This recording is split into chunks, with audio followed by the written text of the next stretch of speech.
Hey, welcome back, folks. Let's pour another one, shall we? In this video today, we're going to show you how we took this piece of wood right here. It's a piece of cottonwood. And look how old and tarnished and weathered and hurting it was. And we turned it into a masterpiece, Mantel for a Fireplace. Stick around and we'll show you how we did it.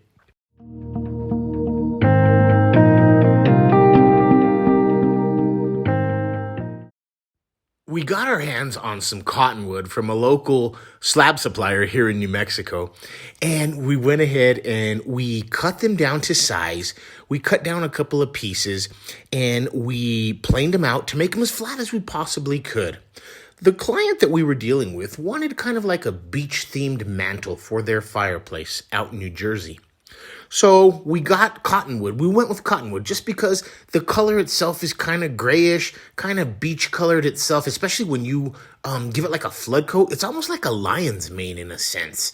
And we knew that we were going to get that to kind of mimic the sand of the beach. So we went with that wood. And the cool thing with cottonwood is it's super light. It's not a real hard wood.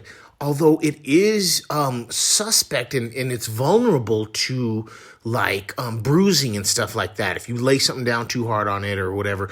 But that's only if you're putting just regular oil on it. We were going to flood this baby because the client wanted it to really pop and to really shine. So that flood coat that we were going to put on it was going to protect it. So we got all our pieces together. We whipped up a quick form. This is the first time using a nail gun. And I got to say, I really enjoyed it. Usually I put screws into my mold, but the nail gun worked just fine. And I didn't have any problems releasing it or popping off the mold once it was done. We got all these pieces in. We played with them, checked them around, and moved them around to see what exactly pattern would have looked the best. And we decided to take one piece out because the customer wanted to make sure that there was a lot of epoxy showing. He specifically said, hey, when I'm sitting down having a cigar and a drink at night and I look up at that mantle, I want to see some epoxy too, not just a big old thing of wood. So we made sure and cleared up enough space to get that done for him. Then we poured some of the best epoxy out there in the world, folks. Upstart Epoxy. We really appreciate this epoxy, and we like to use it. If you haven't tried it and you're getting new into using epoxy and making projects and stuff like that, get your hands on some Upstart. And if you want, we'll let you know our coupon code down below. So make sure and take advantage of that if you can. Anyways, back to the story. We went ahead and we got 3 colors all mixed up, beach-themed colors. So we had kind of a grayish, we had, of course, blue, and then we went with another tint that was kind of like a blue-greenish, kind of like a Bahamas kind of feel to it. And then the gray would be kind of like the waves and the tides, you know, and that was just going to be mixed in throughout the whole piece. So then we got to the funnest part of epoxy, folks, the pour. And look how cool those colors are coming out together. We went ahead and we put some barriers in there, though, because we wanted to make sure that all the colors, when poured, would not just make one color of like the 3 into 1. You know what I mean? So we went ahead and separated them. That way, when it was time to cure, we would be able to control the colors a lot easier and just kind of blend them together as we wanted them to, instead of letting them blend on their own. So what we'll do is we'll pull those tabs out usually about 10 to 12 hours after the pour, when the epoxy has already started to solidify somewhat and cure up. So we had them all contiguous. It was looking good. And we went ahead and put some weights on the pieces so that the wood underneath wouldn't float up. We hit them with our heat gun, got all any excess bubbles out of there. You always want to keep it free from bubbles. Then with this piece, we were going to do a 3D look and give it like a 3D feel. So we did this first pour in the colors. Then we mixed up another 2 inches of clear deep pour epoxy. And what that will do is it will show the depth of the piece, folks. It will allow you to look into the wood and kind of allow you to look into the piece, into the soul of the piece. So we got it all mixed up, and then we will pour this once the first pour that we did, the color pour, once that starts to get like tacky, then we go ahead and we pour the clear coat on there because it's hardened up, but it's not fully cured, but it can still withstand the second stage pour, which is the clear. Now, this pour is imperative that you get all the bubbles out of here because you will see any bubbles that surface. So you want to get your heat gun or your torch, and you always want to go over and make sure that there's no bubbles lingering around there. We looked it over, didn't see any bubbles, and this will kind of give us a little glimpse of how it's going to look.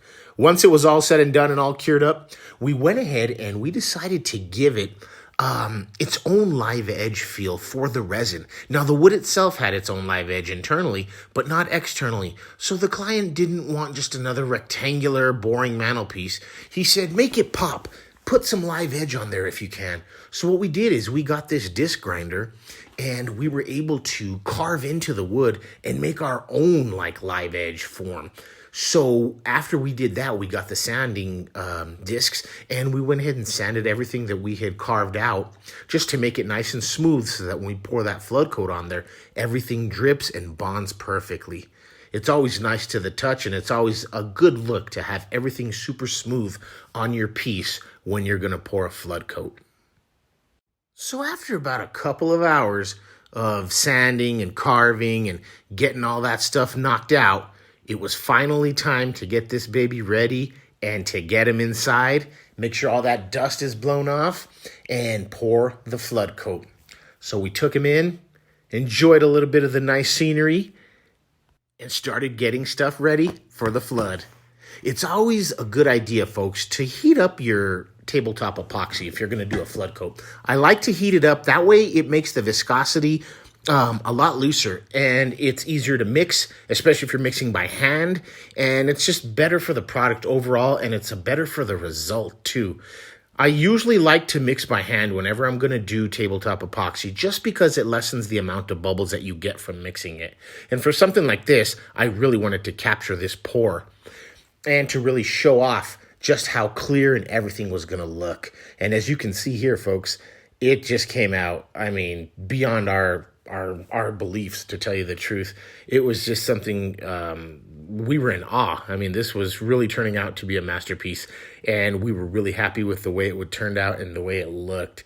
And just this video alone, I mean, the way that tabletop just makes the whole piece pop is just, hey, it's worth doing, and it's worth the hobby, the job, and the fun that goes into making everything epoxy.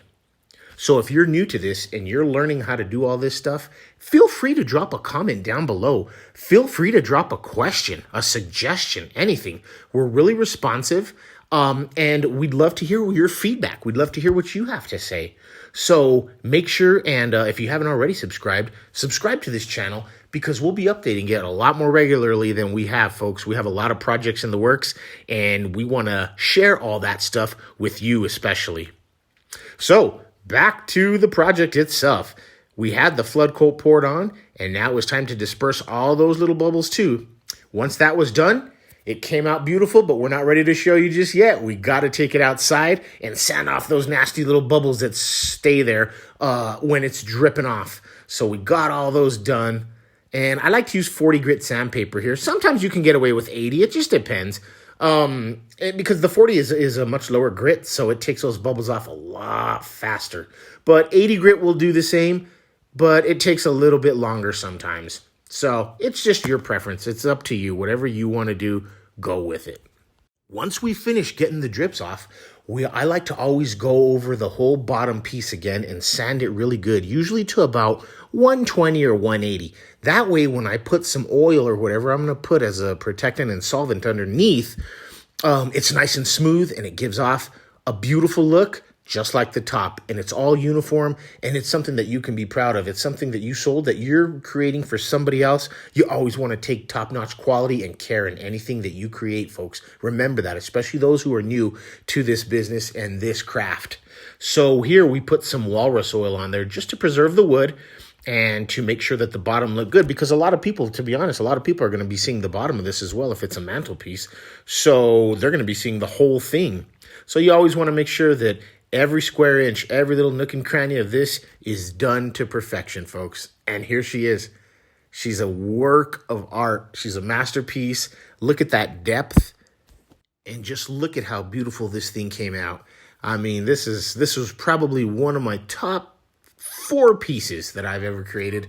And you know what? It's simple, folks. You can do it. If you have the time and the desire and the willingness to not only learn how to do it, but to take pride in what you're doing and what you're creating, you're going to be able to make stuff just like this and probably even better, to be honest with you. It just all depends on you and your desire and your want to be able to do this type of stuff. It took me a little while to really learn the ins and outs, but once you get it down, and the YouTube community, the Instagram community, it's a great community for makers in this field, folks. So like I said, if you have any questions, comments, or suggestions, leave them down below.